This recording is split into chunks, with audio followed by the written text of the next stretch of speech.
Hello and welcome back to Silly Floss Art.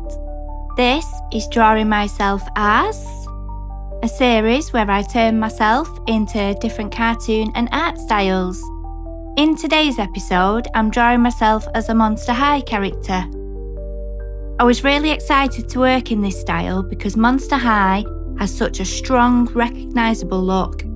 Monster High has a bit of a special place for me as well because my daughter Millie and I have collected over 150 Monster High dolls between us, so this style is something we genuinely love. It's spooky but stylish, exaggerated but still really playful, and it gives you so much freedom to push proportions, fashion and makeup a lot further than usual. Fun fact, Monster High characters are designed with extremely exaggerated proportions, like oversized heads, long limbs and narrow waists, so they're instantly recognisable, even just from their silhouette. For this piece, I wanted to lean into all of that drama, but still make sure the character felt like me underneath it all. I've always thought if I was going to be a Monster High character, I'd be a vampire. So I've gone for Draculaura as inspiration for this piece, hence the little love art I draw later on the cheek. I started out with a pencil sketch, focusing on the head and upper body first. Monster High characters tend to have larger heads, slimmer necks and a very elegant, slightly eerie feel, so I push those proportions more than I normally would. At this stage, I was mostly thinking about the silhouette and pose rather than details. Getting that overall shape right makes everything else much easier later on.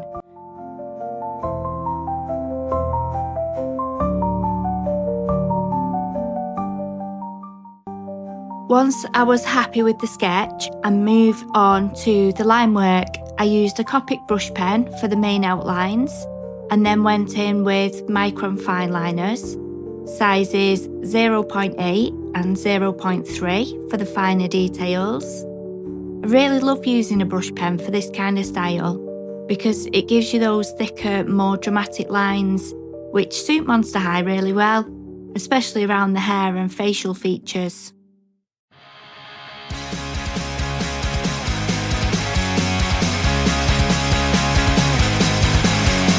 In shadows, I was born under crescent moonlight with a hunger that thrived in the dead of night. It's alright now, I got desire in my veins. It's alright now, I'm your midnight serenade in the dark, dark, dark. Oh, I'm the one who haunts your dreams. Love me like a vampire queen. I'm danger and I'm ecstasy. This night is ours eternally. Raised by whispers in abandoned halls, kissed by nightfall, love, I felt it all. It's alright now, I got fire inside my bones. It's alright now, I'm your gothic crown in the dark, dark, dark. Oh, I'm the one who haunts your dreams.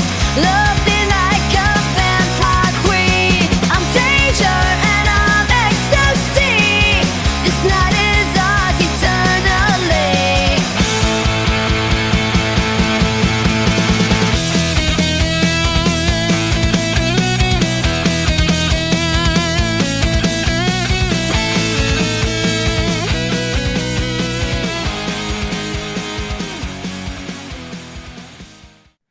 There's a quick background change here. I'm really sorry about that. I spilt my tea all over my desk, so I had to change the background paper. I hope it's not too distracting for you. After inking, I moved on to the colouring. For this piece, I used a mix of the Arrtx portrait set, alcohol markers, and my Ohuhu alcohol markers, which is one of my favourite combinations. I started building up the skin tones and facial colours first, keeping everything soft but still high contrast, because Monster High characters often have very striking makeup and eyes. I spent quite a bit of time on the eyes, the lashes and the blush because that's where so much of the personality comes through in this style. And the hair, of course. For the outfit, I made a little creative decision. In the original reference photo, I'm actually wearing pyjamas and my house coat, but I thought it would be much more fun to transform that into a lush fur-style coat and a fancy top with lace detailing. So I actually feel more elegant now when I've got them on. That just felt very Monster High to me, taking something cosy and everyday and turning it into something dramatic and fashion forward. Another fun fact, fashion is such a huge part of Monster High that outfits are designed to reflect both the character's Monster High heritage and real-world fashion trends, which is why the style feels spooky and glam at the same time. Because this was just an upper body piece and I wasn't drawing any hands, I couldn't give her the paintbrush I usually include. So instead of that, I turned it into a little paintbrush earring with a paint palette one to match. They are hard to spot actually. And this felt very Monster High and still kept that artist detail in there that I want. I really enjoyed adding the textures to the coat and the lace details on top, because those kind of details help elevate the design and make it feel more intentional.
Once the main colouring was done, I moved on to the finishing touches.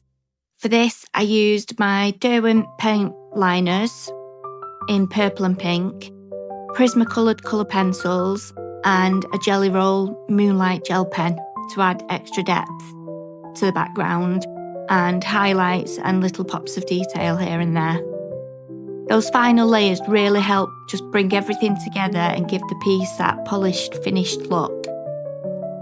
One thing I love about Monster High is that it was created to celebrate being different, which we all are, which is why the characters often mix cute, creepy and bold elements all at once to cover everybody. This one took me the longest out of all of the other pieces that I've done so far, but I think it was way worth it. I really enjoyed doing this. I honestly love how this one turned out. I think the Monster High style suits this series so well, and I'd really love to explore it again in the future, especially as a full body version, because I absolutely love the iconic Monster High leg shapes. Let me know what you think of this Monster High version of me and tell me what style you'd like to see me try next. Thank you so much for watching. If you've enjoyed the video, please like, subscribe to Tilly Floss Art, and I'll see you in the next one. Bye!